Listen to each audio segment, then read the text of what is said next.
All right, well, we only have 30 minutes, so let's get the ball rolling here. Hello there. I'm Jeffrey Utt, Executive Director here at Kella Cyber. I hope you're all having a wonderful day. Today, we're putting the spotlight on academia, a topic of great importance. It's worth noting that globally, cyber attacks in academia have surged by an astonishing 1,200%, actually over 1,200% in just the past month. But fear not, because we've got some fantastic guests with us today.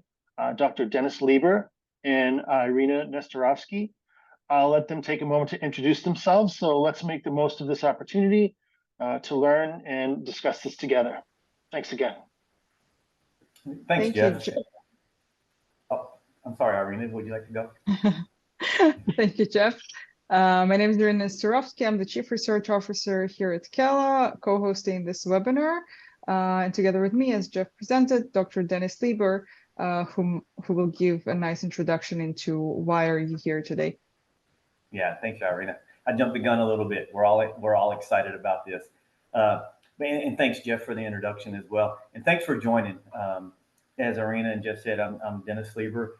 I've got experience in higher education. I've worked at a couple of universities. I've run some consulting companies and worked with partners and teams to improve our cybersecurity posture of organizations. So I'm a partner with Kella. I met Kella at a conference, listened to what they had to do and what they offer. And the cyber threat intelligence is very valuable. It gives us an advantage. If you think of like being on a battlefield or playing a sport, you want the advantage and you want as much information up front that gives you preparation to defend your organization. And Kella does that.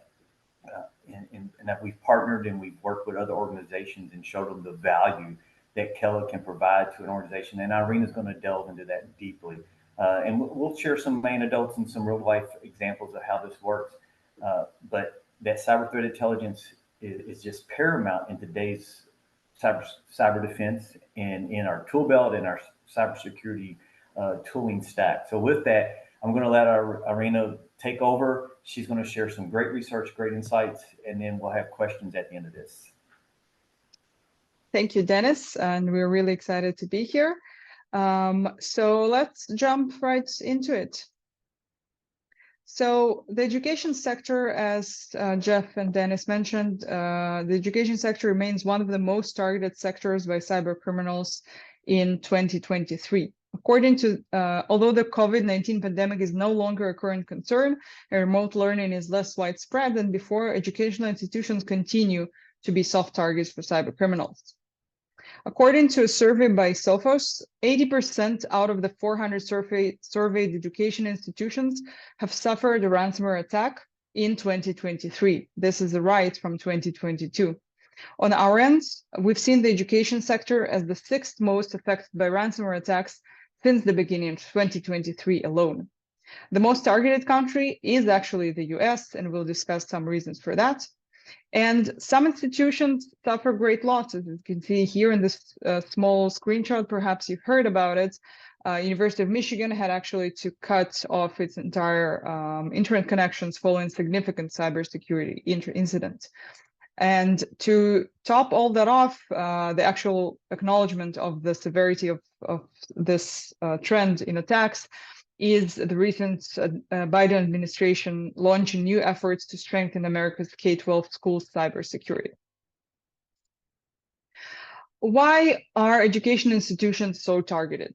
Schools are a juicy and vulnerable target for different attackers, despite some attacks actually being opportunistic. Schools often lack both funding and support to their IT expertise, which can mean they're an easier target than sectors where funding for cybersecurity is more available. There might not be adequate solutions in place for when an incident occurs, and actually the personnel can be more vulnerable and more prone to attacks.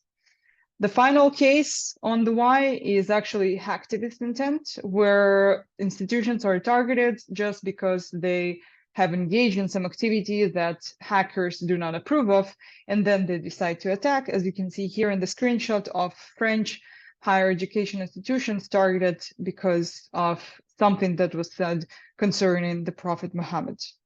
Dennis, from your perspective, from your experience, do you agree with those points that we outlined here?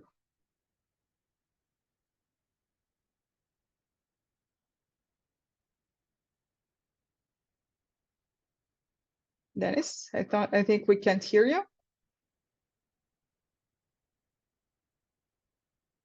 Okay. Yeah. Okay. Yeah. Continue on. I'm having a little difficulty. Okay. So we might go to the examples by Dennis later. Now that we touch on the why, let's talk on the how. What can cause such attacks? And I'm sure that I'm preaching to a choir here. You know exactly what happens there. But according to Sophos survey, the one we mentioned before, both lower and higher education institutions reported compromised credentials and exploited vulnerabilities as the two top root causes of ransomware attacks. The percentages are a bit different between the higher and lower institutions, but still, those are the two main vectors that cause ransomware attacks specifically. Now, what actually happens and how institutions are impacted here as well? I don't think I need to really explain this to you, but we'll touch on that anyway. First, impact to education process, and ability to access resources, examination, etc. According to a 2022 US Government Accountability Office report, the loss of learning following a cyber attack range from 3 days to 3 weeks, and recovery time could take anywhere from 2 to 9 months, all of that impacting the actual education process.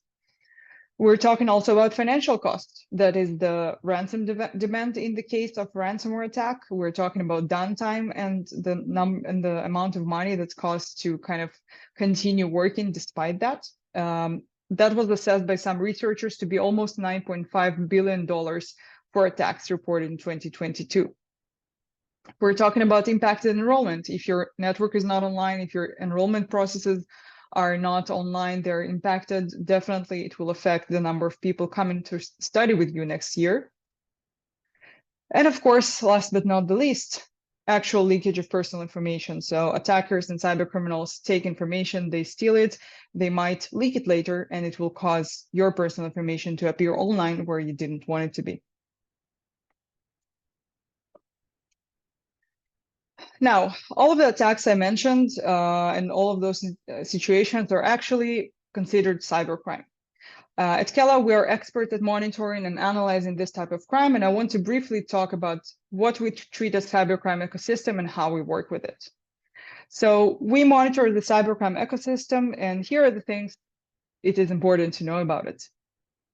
The cybercrime ecosystem is actually comprised of sellers and buyers, like any other financial system. You can find various things being sold there: malware, database leaks, passports, tools that can be used to breach software. The ecosystem essentially consists of online sources from marketplaces and forums to Telegram channels, social media, and even clear web websites. And the meaning of the ecosystem means that one single threat actor does not have to perform each stage of an attack alone, but instead they can purchase relevant tools, credentials, and initial access online and use those to further advance their attack. Where does Kela come in? We collect intelligence and information from all those sources 24/7, 365 days a year. We ingest everything into our platform, and afterwards we provide our clients with actionable real intelligence. We turn it into structured data to allow organizations to monitor their exposure in cybercrime sources. Identification of these exposures allows for timely mitigation measures before something might turn into a full-scale cyber attack. We also have a team of analysts who I lead that review this information to identify threats, alert clients, and provide additional intelligence. Sorry. Our insights serve various use cases, for example, cyber threat intelligence, vulnerability and attack surface intelligence, all of which you can explore as we will discuss later. And just a small snapshot from our system, a snippet from our monitoring of threat actors targeting the education sector alone. You can see the number of victims from the first 2 weeks of September, and those are only some of the ransomware events pertaining to education sector. Again, this is just September, just the beginning of September. So what cybercrime sources offer that can indicate an existing or stemming threat to educational organizations in different countries and especially in the US, and what we will show as use cases in this webinar. So first, leaked credentials. Those are email logins from registrations to different third-party platforms with or without passwords. They can be used to brute force your organization on its own. Compromised accounts are actual logins and passwords used to access tools and software accounts in compromised environments, usually coming from machines compromised by information stealing malware. We are also investigating and monitoring network access. This is actually offers to sell credentials to access environments of companies, networks of companies through various tools such as VPNs, remote desktop protocols, etc. That would be the first intrusion path into the network. And finally, but also not finally, ransomware incidents that already happened that you could learn from. And let's start from some statistics concerning ransomware attacks, because this is all in the news and quite a scary event. Since 2021, we identified more than 520 victims from the education sector. More than 200 of them were actually in 2023 alone, so almost half of the attacks in 1 year. As I already mentioned, it is actually the 6th most targeted sector, not a very good place to be in. Specifically, US institutions are most affected. This is actually what we see across different sectors, seen as US companies and organizations are seen as having potentially money to pay ransom. We also have observed that specific ransomware groups have shown favoritism towards the sector. We are talking specifically about 2 groups, Vice Society and today a group called Reseda. So they are really favoring this sector to attack. We also look at posts by cyber criminals, threat actors who offer various types of accesses to organization networks. And initial network access can assist threat actors with ransom operations and other malicious activity, serving as a foothold from which they can move laterally throughout the compromised network. What's interesting is that network access brokers, those actors that sell this information, don't usually divulge information on the affected organization. They would use descriptions they take from online sources. So for example, and you will see in the next slide, for example, school district headquartered in Danbury. They don't say which one, but it is we sometimes are able to identify this information, and this is really nice. And if we're talking about the actual numbers and why this is important, so in more than 2 years, we have traced over 200 network access listings pertaining to the education sector. Here as well, US institutions are most targeted or popular, accounting for 22% of the victims. In the past year, almost 100 accesses were offered, so we definitely see a rise here in both ransomware and network accesses as well. And here as well, half of the accesses were offered to US institutions. Since a large number of people, including students and staff, access systems and networks, mainly from home or outside the networks, this makes the education sector very vulnerable to such attacks. And to show you a bit of a real-life example, so in April 2020, we actually identified a listing on the Cybercrime Forum pertaining to network access credentials to York University in Canada. Now, I know this is all in Russian, but if I were to translate it, this is actually a threat actor offering access to one of the big universities in Canada. And based on the information they provided on the number of students and staff, we assessed with high confidence that we are talking about York University. Based on our alert, the university was able to detect anomalous activity on the network, and we can definitely consider that a success. But unfortunately, a month later, the university experienced a cyber attack, and that only means that there were potentially other intrusion routes the university did not detect, and there were some additional activity which heightens the need to closely monitor this information. We discussed earlier that according to Sophos survey, education institution reported compromised credentials as one of the top root causes of ransomware attacks. And throughout our platform and throughout our collection of over 10 years, we have detected more than 150 million email credentials of US universities and colleges based on a search on the edu domain.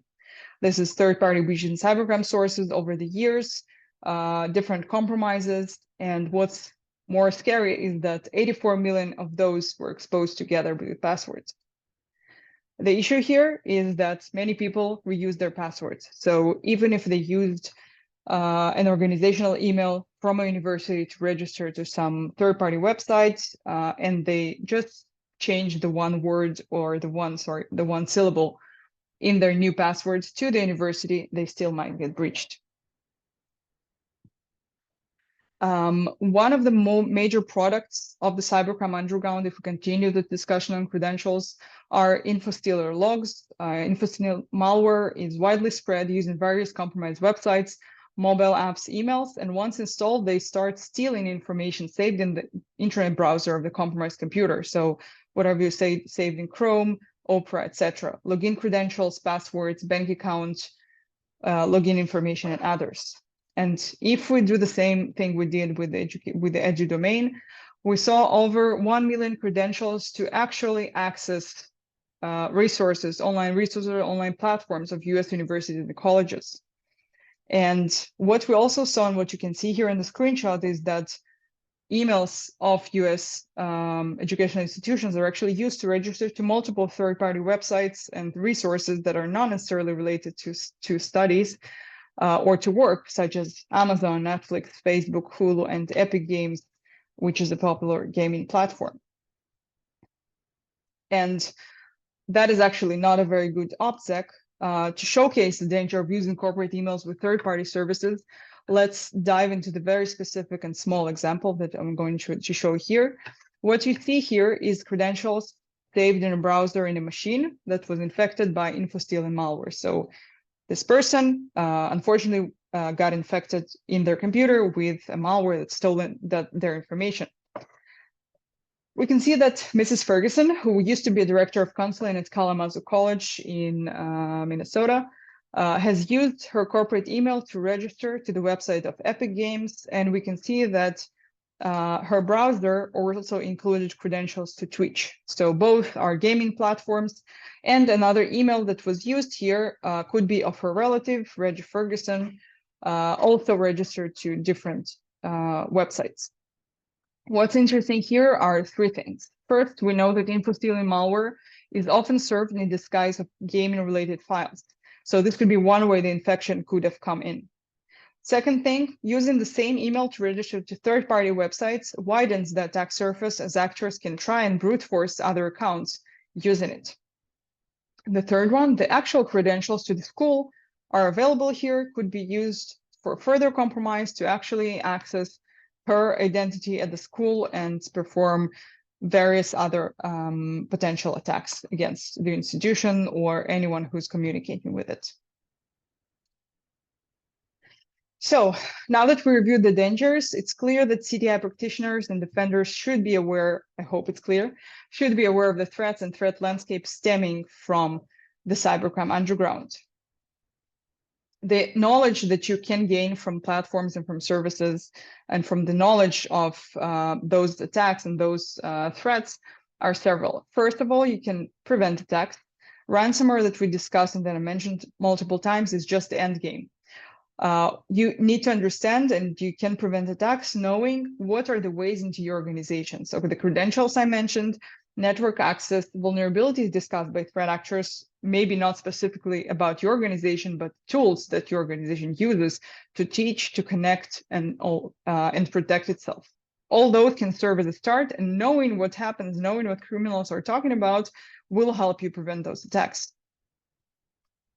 This information can also help you know better about the different threat actors' TTPs. What are the current trends, exploited vulnerabilities, malware, who are the active actors? And finally, Also, a topic that we're talking about a lot is third-party risk. It's not something you can control, hence it's very scary. But essentially, knowing what's exposed about your third-party vendor, knowing that they have suffered a data breach, that can help you a lot. Finally, what can be done? And I'm sure you've seen a lot of those recommendations, but let's try to think a bit from the perspective of what we and CTI can bring to the table. First, remediate already known issues. Remediate what was already found. So the credentials that were exposed, the compromised accounts, track the people or track the employees, whatever you can, if it's possible, and make sure that their accesses are safe now and that no further compromise has occurred. This can be definitely done, at least the understanding of what was exposed using tools such as Callus. Prioritize patching and update the security perimeter. You can do that also based on underground chatter. So if you see cyber criminals actually discussing specific vulnerabilities in products that you use, you can prioritize that together with other decision-making tools that you use to prioritize the patching. Of course, conduct security awareness training. This also can be heightened and made better knowing what's especially being talked about in the cybercrime underground. So what are the current trends and what your employees should be super aware about. So for example, a specific campaign or specific tool that is being used, that is also definitely will help you to prepare yourself. Create a cybersecurity event response plan. That is not necessarily has to do with something that we can offer, but always good to have, because once it will happen, you will not have time to think about it. And finally, collecting everything together, monitor the cybercrime ecosystem, not only because it's interesting to me, but because it will definitely help you understand what's going on, what you should be prepared against, and at all times, how your organization is exposed. And to the final point, how Kela can actually help. Jeffrey and Dennis, I offer this to you. And just a small asterisk, by scanning this QR code, you will get an exclusive custom free trial, including a personalized attack surface monitor with support from a Kela solution engineer. Yeah, Thank you. Thanks, Irina. That's great stuff. And thanks for the patience. Our script went off a little bit. I had, right when I was supposed to speak, had a little bit of technical difficulty. But during that portion, what I wanted to share and adds to how Kela can help, some real world examples. So one of the previous organizations that I worked at had a collaborative research here in the US and the Ukraine. So when the conflict started in Russia and Ukraine, there was actually a reach out from what appeared to be a Russian entity of data that was stolen from the Ukrainian researchers. And having a tool like Kela then would have really been helpful to see what was out there, how it was being used, where it was exposed, and the remediations that we could put around it. So that's really helpful. And I joked with Kela as they put the QR code up here, as cybersecurity professionals, we know that we're taught not to click links or scan QR codes. So on this one, I'm telling you, this one's okay, right? It's us, it's Kela. So you won't get any malware or nasty stuff in your computer or your phone if you scan this QR code. The offer for this tool to be free to you for, I think it's 14 days, Jeff, if I'm correct, but invaluable. I mean, when we talk about demos, I call this a proof of value. They're giving you full access to the tool for 2 weeks. I encourage you to try it at least, right? And if you have questions, reach out to Kela.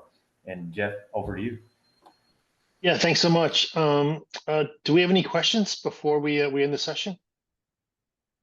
No, I think if you wanted to share something else about how we can help, if not, then we will pull to the question slide where we open up to questions for people to write them. And let's see how it goes. Okay, great.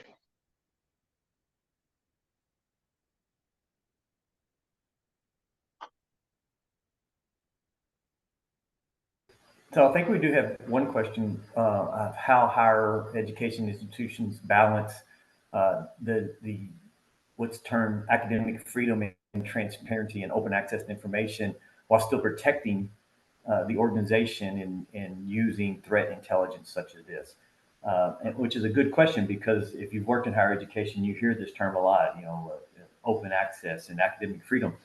So, this really lends to that. We're using information that is, even though it's a little nefarious or even nefarious and shared on what we call the dark web, it's out there. It's open access to this. Kela is utilizing some of the freely shared information that we may not have access to, but it is out there, and they know how to find it and they know how to utilize it. And they also know how to utilize their position. Kela is based in Israel. So there's a different set of regulatory compliance rules that they have so they can access this information and help institutions that are in the US or other organizations that have more restrictive regulations and laws to facilitate helping and protecting our higher education organizations. And I don't know if anyone wants to expand on that, but that'd be my first stab at that question. Thanks, Dennis. That's very interesting. I'm seeing a question: which sectors are more targeted than education for ransomware, and why are they most targeted? We have another question that I will answer later. That's a great question. From the leading sectors are manufacturing. There are professional services. We can actually, if I will scroll back to that graph, we can find it. But essentially, the consideration is twofold. First, as I mentioned very briefly, some of them are opportunistic attacks. So threat actors who start the path to ransomware attack, they would just use different tools that are intended to spread an infection or to spread the initial, at least, for example, phishing email that will start an infection as widely as possible. And then they will choose their victims from those who chosen. And we actually saw open discussions by cyber criminals saying that we are specifically looking for network access to manufacturing sector, to professional services, to IT and technology, because they have more money, because in the US they have more companies who do cyber insurance. In the end, the word will be money.